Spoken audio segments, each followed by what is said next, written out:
Hello, we are Chris Lee, Chase Robinson, and Jay Greason of Southeastern 16, presented by FanDuel, ready to preview and predict outcomes on Ole Miss hosting Tulane. You can catch this one Saturday at 2:30 Central on ESPN. FanDuel has Ole Miss as about a 12.5-point favorite as we do this. Jay Greason, tough, really good win for Ole Miss last week with all the quarterback uncertainty. We figured Arkansas game would be a shootout, which it was. Maybe have some questions about Ole Miss's defense and maybe some questions about who Miss starts at quarterback this week. But this should be a fun one when Tulane and Ole Miss tee it up in Oxford on Saturday afternoon. Completely agree, especially if you like points, especially if you like good quarterback play, because Ole Miss has – and we would expect nothing less of Lane Kiffin to be A, controversial, and B, not only have a good quarterback as his QB1, but a very impressive quarterback. Saw a great stat today in the Times Free Press. Saturday, Trinidad Chambliss, who started for the injured Austin Simmons, played in front of 65,000 people in his first start in the SEC. His entire home schedule at Division II Ferris State last year played in front of 51,000 people combined. Wow. Chase, what do we know about the Green Wave? This is just a perennially solid team, going to be one of the teams that gets mentioned as a contender for that group of five slot in the playoff. What do we know about the Green Wave coming in? Well, it starts with quarterback Jake Retzlaff, who was with BYU, no longer with BYU, and Tulane came across a good quarterback who needed a place to play. And I thought that was a great pickup by Tulane and John Sumrall, who, again, he had success at BYU, had the trouble off the field. That's why he's not there anymore. But Tulane. Whoa. Let's be fair now. Trouble off the field feels like he stole a car. This dude had sex.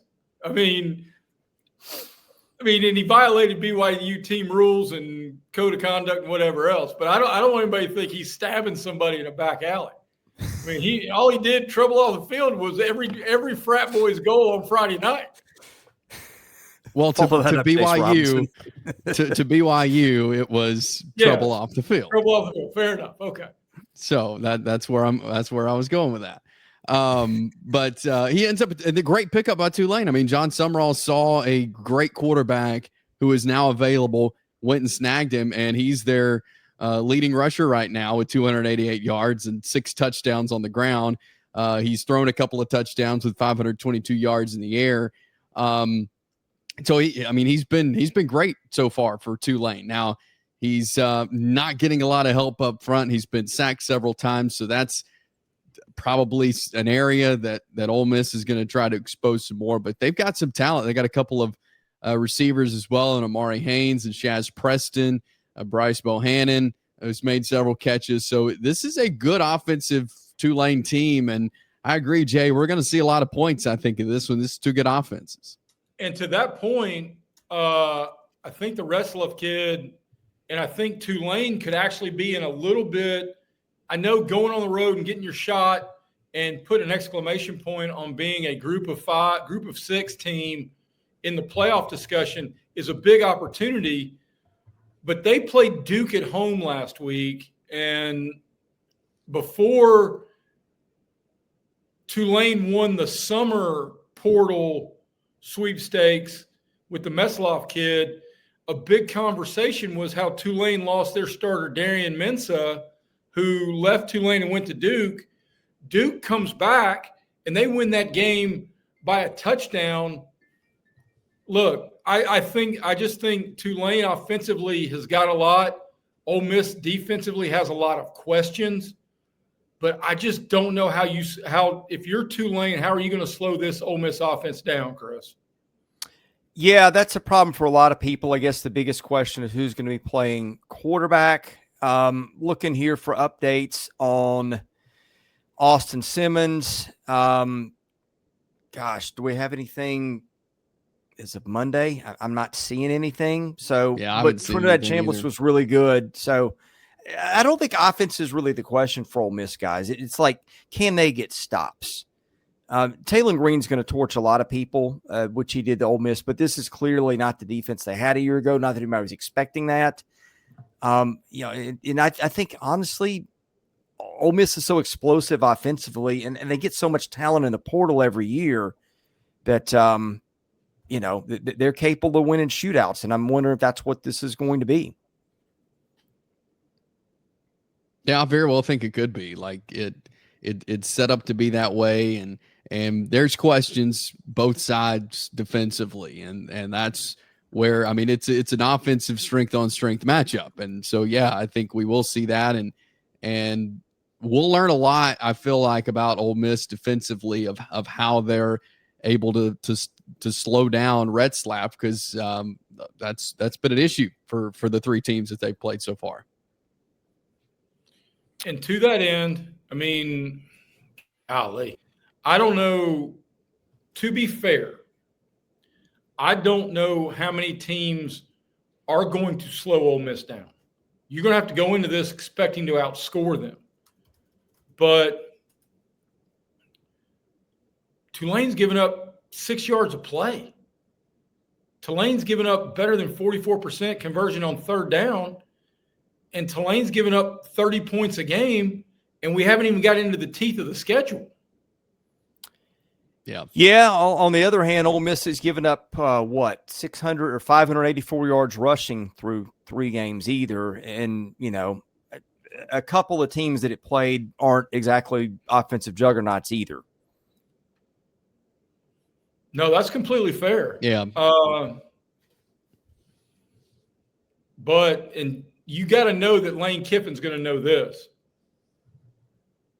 Tulane's given up better than it's 75% on fourth down.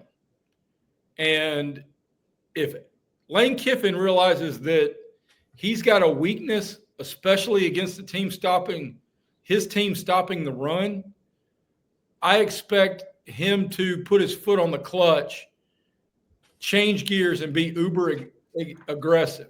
And for those of you who are wondering what a clutch is, ask your parents, because you don't know how to drive a stick shift.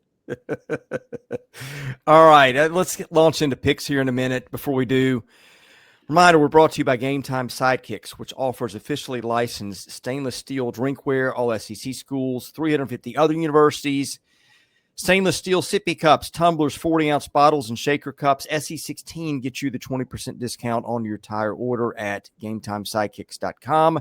ROKFORM.com makes the world's strongest magnetic phone cases, extreme protection, super strong magnets, rock lock secure mounting. September is the busiest month of the year with the new iPhone release. SEC25 gets you 25% off your entire order at ROKFORM.com. That is ROKFORM.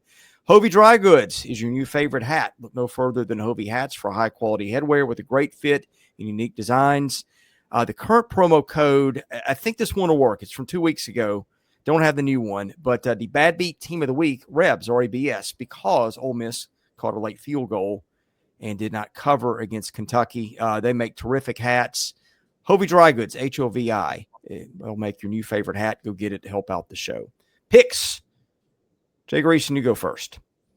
I will be on, and I do this on Twitter on our site here at Southeastern 16, and I've done it the last 2 weeks. On Thursday and or Friday, I put out what I call quick picks. Just for our gamblers out there, through 2 weeks, it's 5-0 against the number. So hopefully you're a member and you've signed up and get those notifications and follow us on social media. I almost assuredly will be on the over 60.5 on this game. I'm scared to death at 12.5 because with Tulane's talent at quarterback, and now he may be distracted because we know of his off the field habits by the lovely ladies in the Grove. Who knows? But this screams backdoor touchdown for a potential cover. I think Ole Miss does enough to win the game, whether it's Chambliss or Simmons at quarterback. but I do expect both teams to play into the 30s and beyond. Yeah, I think it's going to be a high-scoring game. I really like John Summerall and Tulane, but I don't think they have what it takes to slow down Ole Miss, which is going to take a lot this season. So I've got Ole Miss winning, but I do like Tulane. I think they could keep it close, make it a game, but I do think Ole Miss has the more power to win this game. Yeah, the analytical model I've got's got Ole Miss by 16. Now that tends to favor teams that do what Ole Miss does, which is just beat the tar out of helpless opponents. Not that Ole Miss isn't capable of, scoring a lot of points against anybody.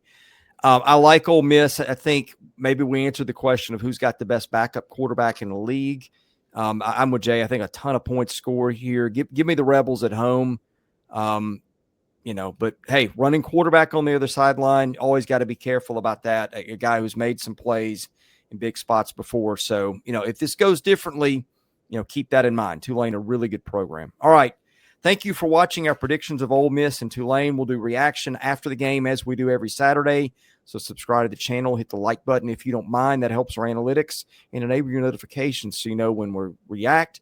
For Jay Greason and Chase Robinson, God bless you. Thanks for watching. This has been Southeastern 16, presented by FanDuel.